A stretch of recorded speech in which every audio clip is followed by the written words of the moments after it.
Turning an ugly thrift store mirror into this work of art was definitely a labor of love and 5 pounds of air dry clay. So you can thank me later for editing 4 hours worth of footage down into about 30 minutes or so.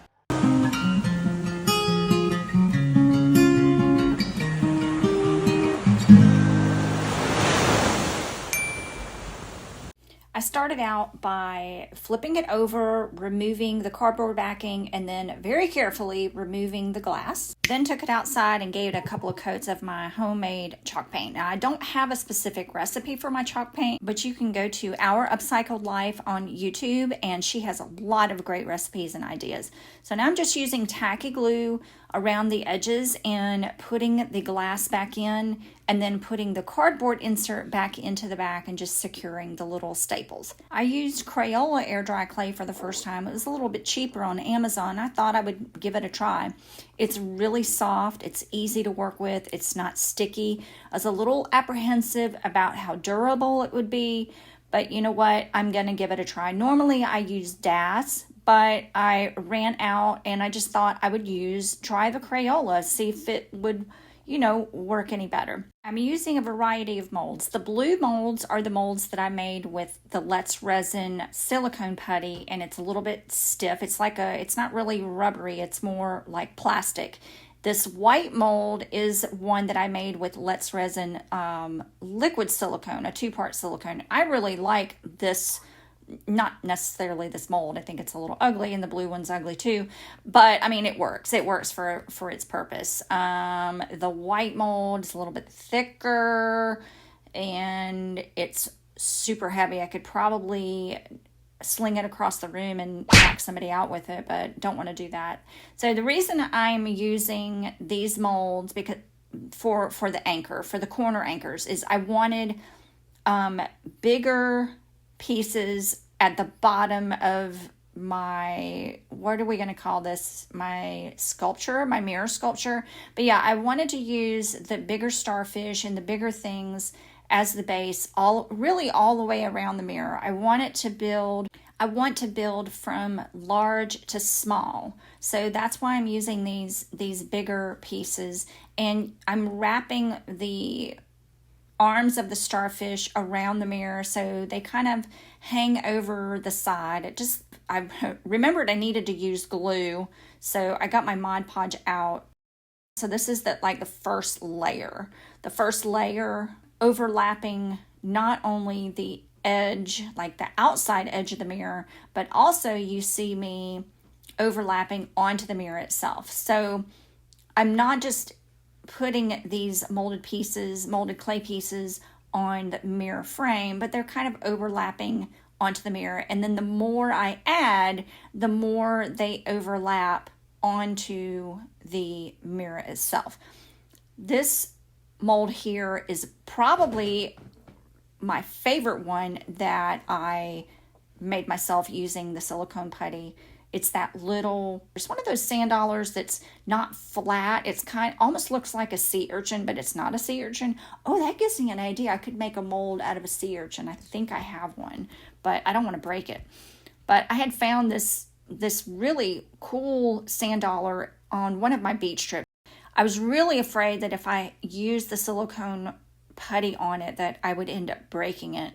But I didn't, and we'll post the video link below in the description so you can see how I made it.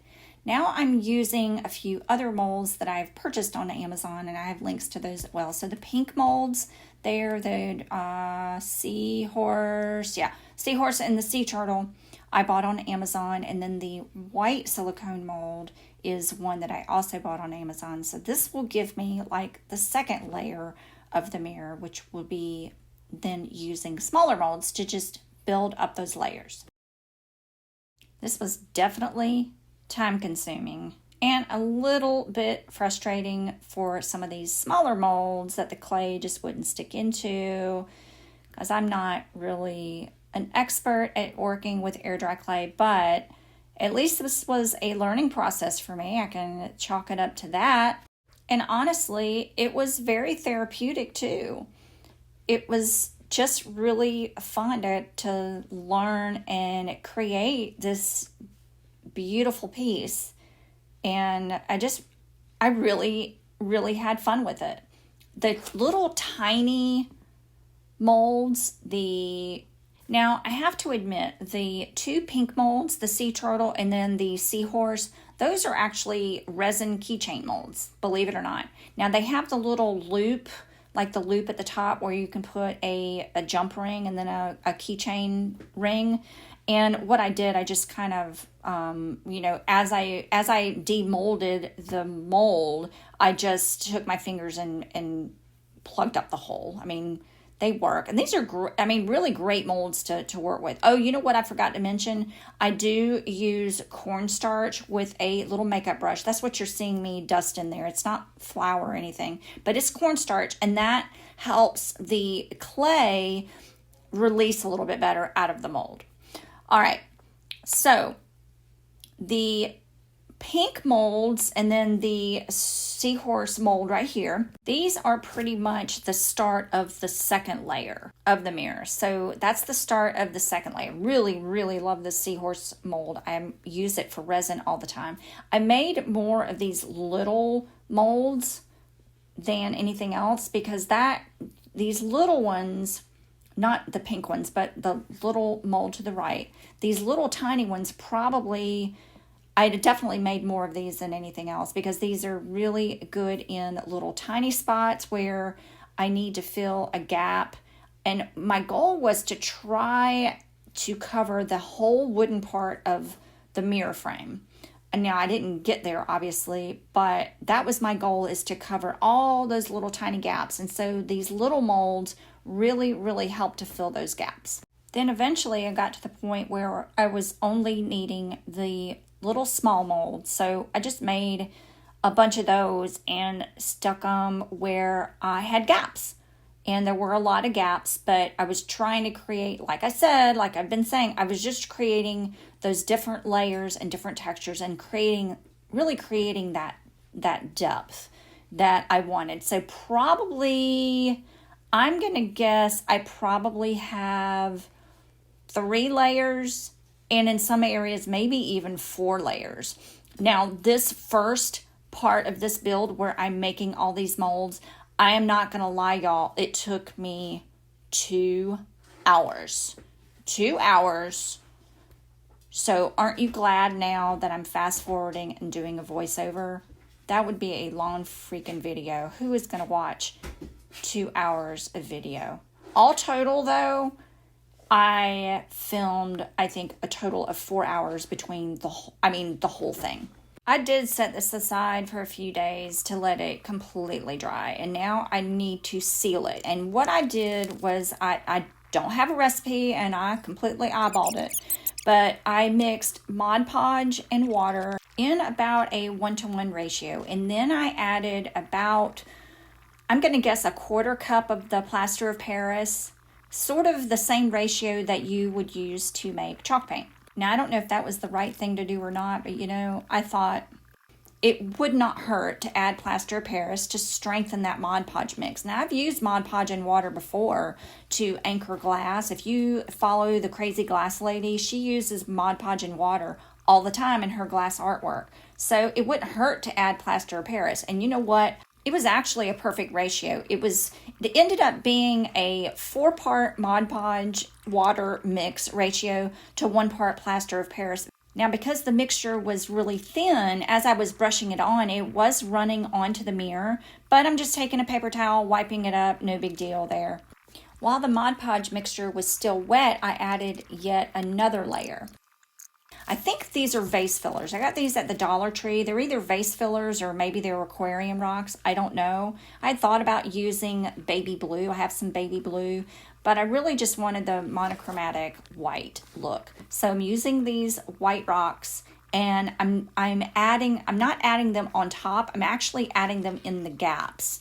Just wherever I have gaps and I can see a little bit of space, a little bit of air space, I'm just adding the rocks in there. And then I go around at the very edge of the mirror and kind of add the rocks where the molds meet the mirror. So where it touches the mirror, I'm just adding the rocks just to give a little bit of a barrier, almost a barrier. And then I let that dry for another day, mixed up a little bit more Mod Podge and water in a 1-to-1 ratio. And then I added quite a bit more of the plaster of Paris, probably twice as much as I had added before.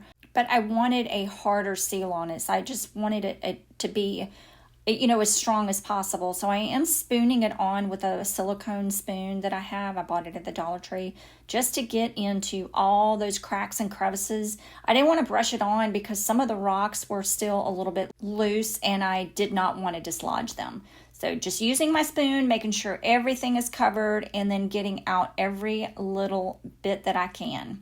And then I'm going to let this sit and dry for a couple of days. So when I say, again, that this was a labor of love and time consuming, it was about a week between the actual construction and the drying. It took me a solid week, but oh my gosh, look at that. It's totally worth it.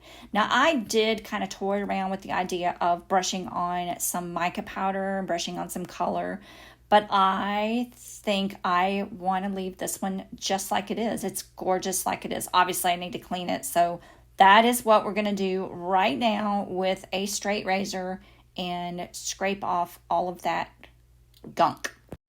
Cleaning the mirror was probably the easiest part of the whole project. Straight razor was definitely the way to go. I was able to scrape up all the excess Mod Podge, all the smears, all the paint, all the seal, like the sealant, and then I just took alcohol and a paper towel and it cleaned right up. But I don't want to leave the back plain. Whenever I'm working with a frame, whether it's a picture frame or a mirror, I always like to finish off the back somehow. And I'm just taking old ribbon not old, it's vintage ribbon that I bought at a yard sale or a thrift store. And I'm just taking my hot glue gun, and then just covering the back of the frame so that you don't see the staples and the ugly part. And I guess I probably could have taken a larger piece of cardboard maybe and covered the whole thing, but I've always just used these vintage ribbons and it turned out well. I mean, it works. If it works, then why not use it, right? And it's cute vintage ribbon. And now it's time to hang it. I absolutely love it. I really love it. It's really in a good spot here in my house. I probably could hang it a little bit lower, but look at the detail. Oh my gosh, look at the detail. I absolutely love it. I could have done a lot of things differently, but this clay really surprised me. But I think the difference is that I sealed it with that Mod Podge and with the plaster of Paris, and that's what's making this clay hard as a rock. I really love it. I might keep this one for myself. I don't know if I could bear to sell it. I don't know. What do y'all think? What do y'all think?